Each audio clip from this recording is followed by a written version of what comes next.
I'm a terrible friend. You know what I did, and Kristen just reminded me of this. You know my pickleball partner, the Diesel. Right. I know him well. Had a birthday on Saturday. And, I pride myself on remembering birthdays. Yeah, you do it in a weird way. I know. I know his birthday was Saturday. And yet, when we were together for only 4.5 hours playing pickleball, I never once, never one time said happy birthday to him or nothing. Not one bit. Not one bit. Can you believe that? And I pride myself on that. And I knew it going in and forgot to. And then I don't pride myself on any of that because it's a little odd, especially for adult to adult like that.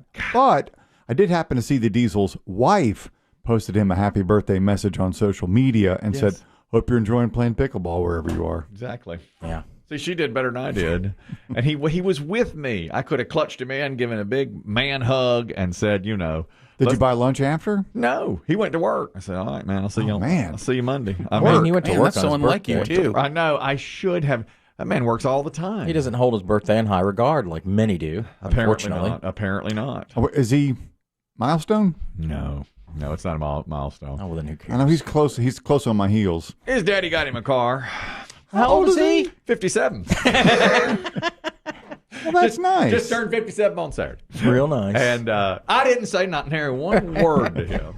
No. I'm upset. I can't even show my face. Well, he's probably not shocked, though. Well, but we've got a league match tonight, and I won't be playing. I won't play well.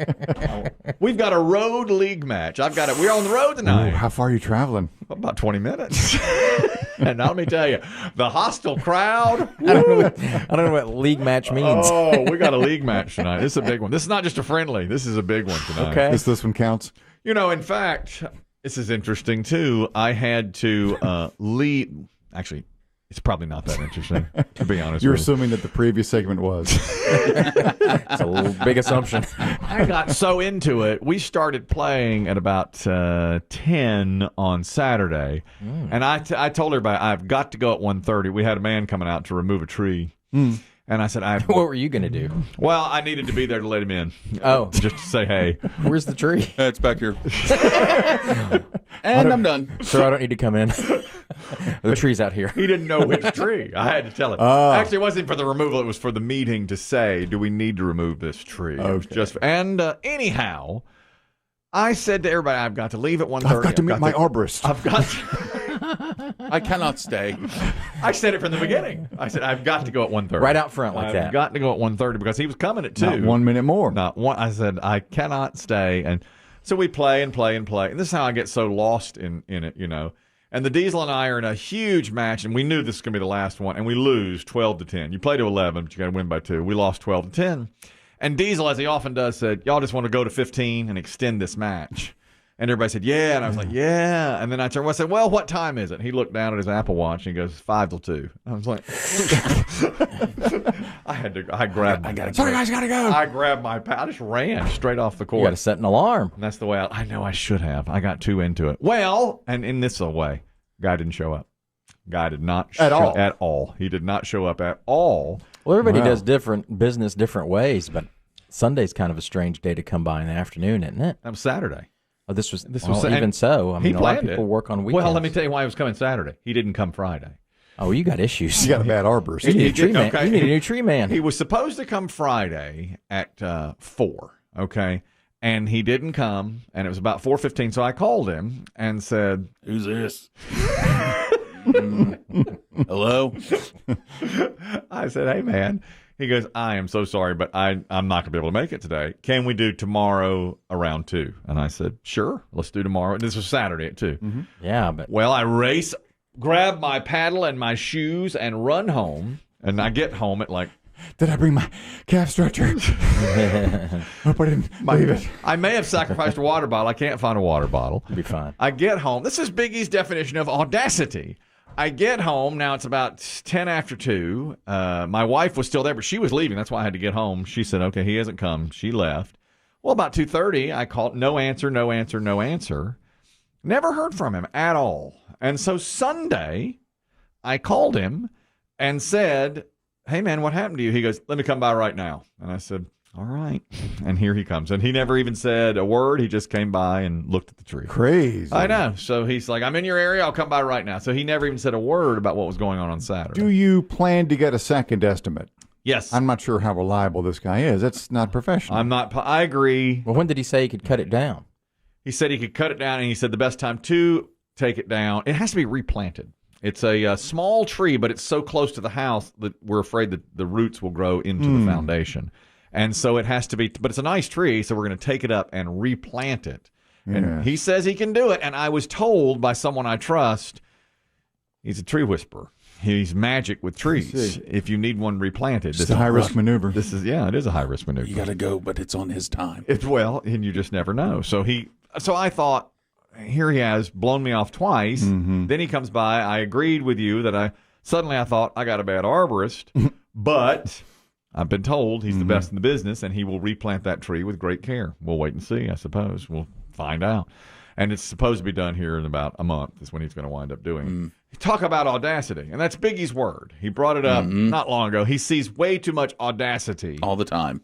A woman in Wisconsin being charged with her fourth offense for drunk driving was seen on video crashing into a convenience store, getting out of her SUV, going into the convenience store, grabbing an alcoholic beverage, and chugging it. And they got it on video when she did it. She was stressed. We all have days. Very, very stressed. So why are you trying to buy more alcohol after you done hit my car? Can you not stop her reason a 4-car accident outside your thing? You can't drink that in here. Lady! She literally just had a 4-car accident outside your establishment. The cops are outside already. You see them? And they arrested her for the 4th time. A lot of stress. You know what it reminded me of? Was it Russ Nagel, the comedian, told us once that he and his brother were going somewhere drinking and crashed into somebody's house. And a woman and her husband were in the house watching TV, and they crashed through the front door and got out of the car, and they looked at her and said, "Are you all right?" And she goes, "No, I'm not all right." And they went, "Yeah, you are." And they got in the car and left. Backed I out. think Russ's brother was driving. His brother was driving. The brother got out of the car and said, "Are you all right?" She goes, "No, I'm not all right." And he looked her up and down and said, "Yeah, you are. You're all right."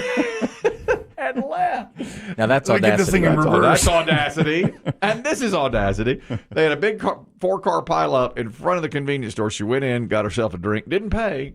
You heard her crack it open. She knew she was done. Might as well. Yeah, get Go your out cold with a one. bang. Have a little extra. Yep, Cold pop. Have one more. She was charged. Not only did she get charged with the wreck, she got charged with retail theft because she took the can. It was Smirnoff Ice Smash Red is what she was drinking. She could have done better now. Smirnoff Ice Smash Red. Here's some audacity for you. Another crash as well. A guy was told he had to turn himself into the police. This happened 10 days ago in Independence Township, Pennsylvania. And the guy's name is John Hargreaves. He turned himself into the police by driving straight into the front entrance of the police station while Guns N' Roses was blaring. Then he got up and threw his hands up and danced to Guns N' Roses until they came and put the handcuffs on him. Once again, he wanted to make a statement here. Audacity. Into the building? Into the building, yeah. Get you in trouble. Oh, big time. He had already plowed the same SUV through somebody's garage door minutes earlier, so he was doing a lot of damage before he turned himself into the police. What's wrong with him? They just walked you right back. What is wrong with people? Audacity. Audacity. A lot of people are very high. A lot of people are very drunk. Yeah. That's probably what it was. That guy might have just been at his end, too, where he's like, let's just do this. Yeah. That, by the way, driving through the police station got him a charge of terrorism. Oh. Yeah. I mean, they added that up. Now it's like adding 30 years to a possible sentence for the other stuff he was already involved in. That turns it federal. Oh, yeah, that's bad news. My wife said, I don't guess I would say this is audacity. The other day, she went to get her car inspected, and this is what reminded me of was a guy dancing around to Guns N' Roses. She said she went to get her car inspected, and while she was waiting in the very small waiting area, you know what a waiting area of a mechanic shop looks like. They're the worst.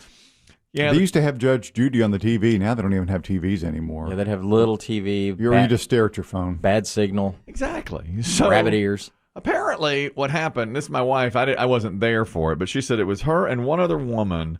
she estimated to be in her 60s, in the waiting room, and the song In the Air Tonight came on by Phil Collins.